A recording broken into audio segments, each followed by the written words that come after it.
Well, we're live. Here, the early games. It's halftime, week 5. We've already got a hater in the chat. Gary Atherton says, good call on Andy Dalton. Gary Atherton. Clearly, sir. I mean, with a last name like that, he's obviously royalty. True.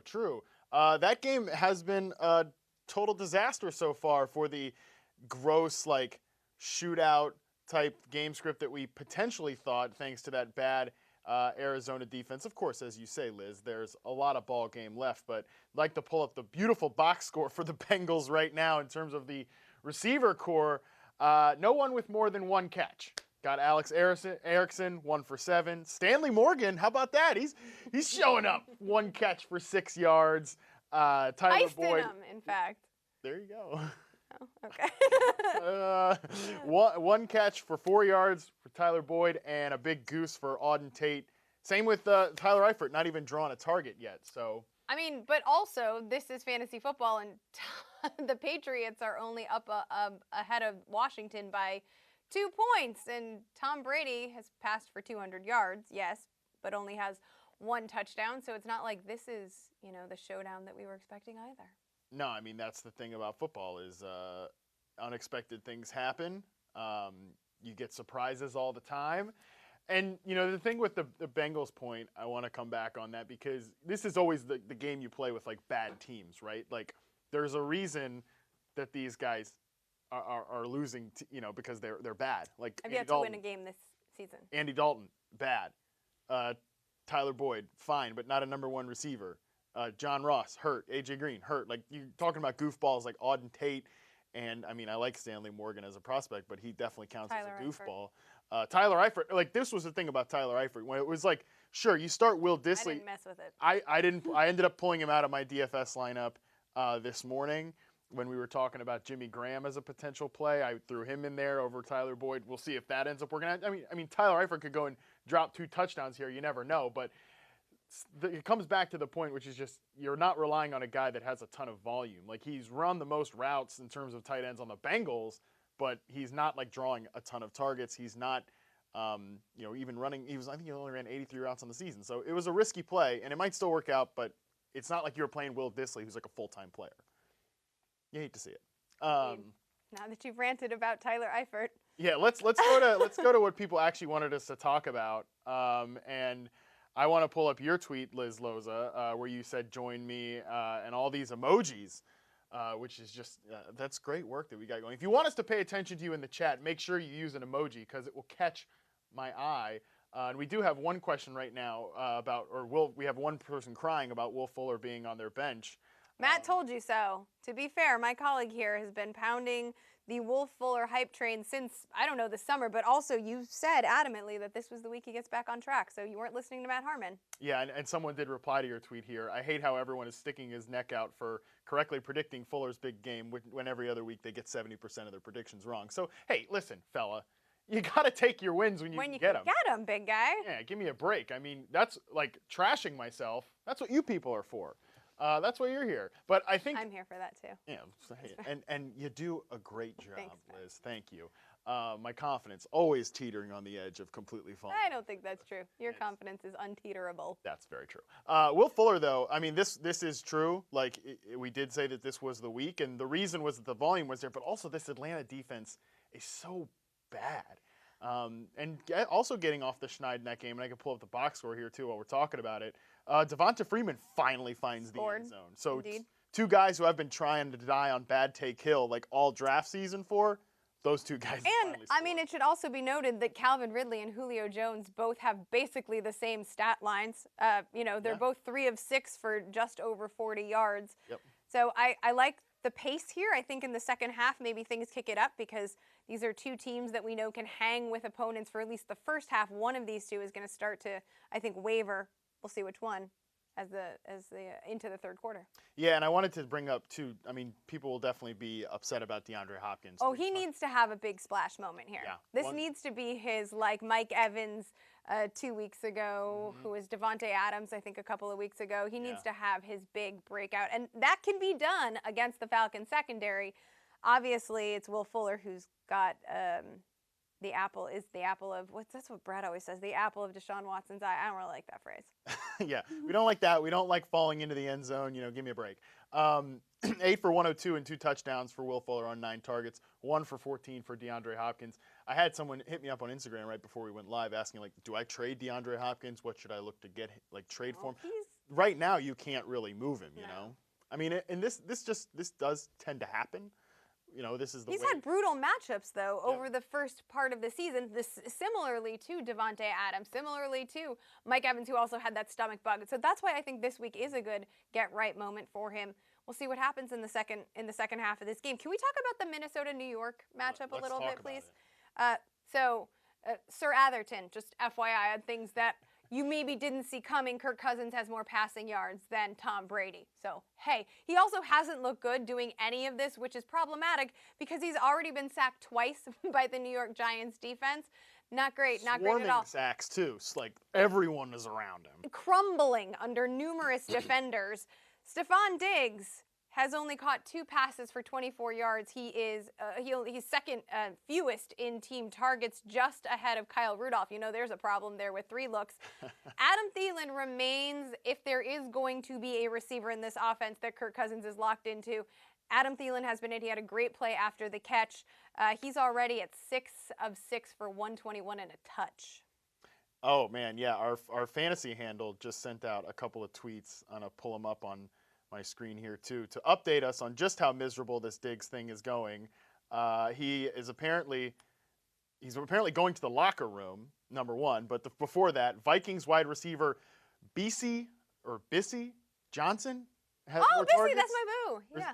I don't know who the hell. Yeah, I was going to say, you're about to really drop some deep knowledge on me here if you can give me We follow each other on the grid, on Insta. The grid? On the gram. The BC Johnson scouting report has more targets, receptions, and yards than him at the half. And, of course, as we see here, Diggs is in the locker room. So just going really well there for Stephon Diggs, about as well as that throat situation just hit for me. We do have some questions in the chat that I want to hit. Number one being someone on YouTube says, can Wayne Gulman clear the concussion protocol before a Thursday game?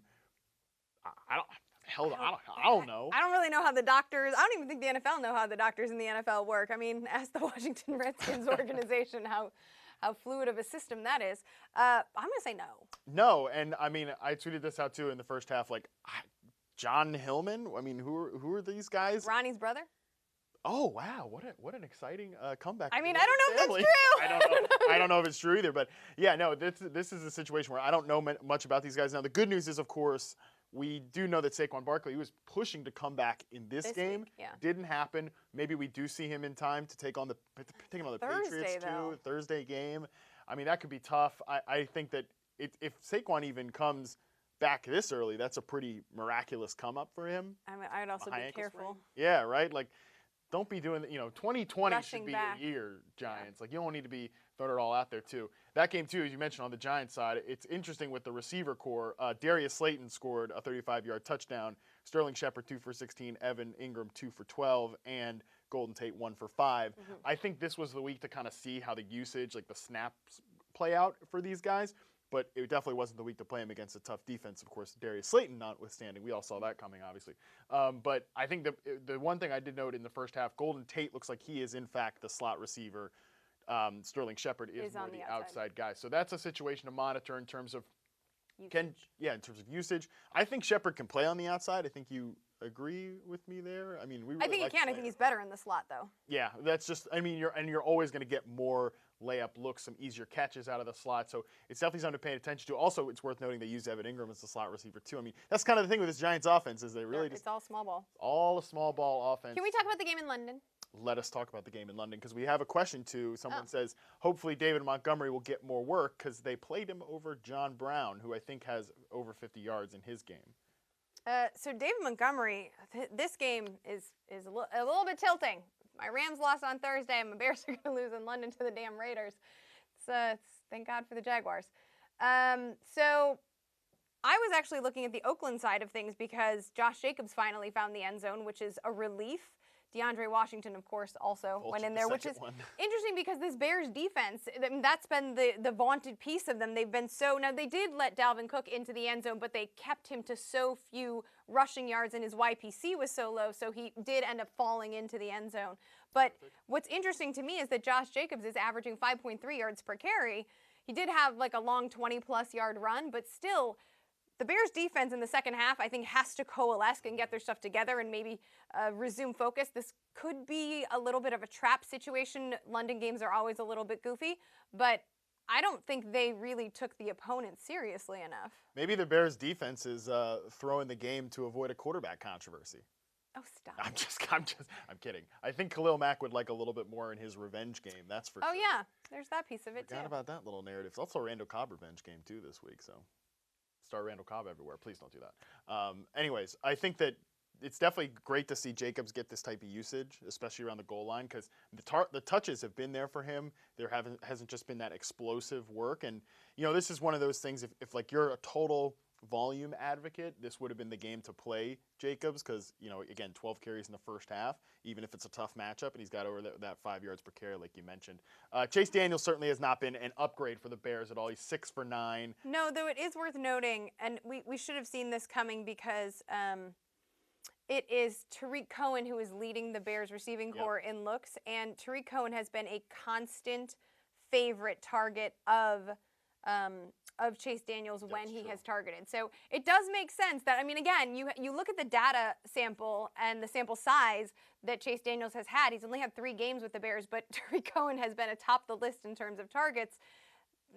I guess that we don't want that to affect David Montgomery's volume because this is a nice matchup for Montgomery, but this is what happens when you have a quarterback that isn't the usual quarterback. Exactly. Now, I want to go to the Ravens-Steelers game because we got a question on YouTube from Jorge. Asked us, what's up with Lamar Jackson? And Jackson has thrown 2. Boop. What? Boop. Did you see him stiff-armed TJ Watt. TJ Watt. But booped him. It was cute.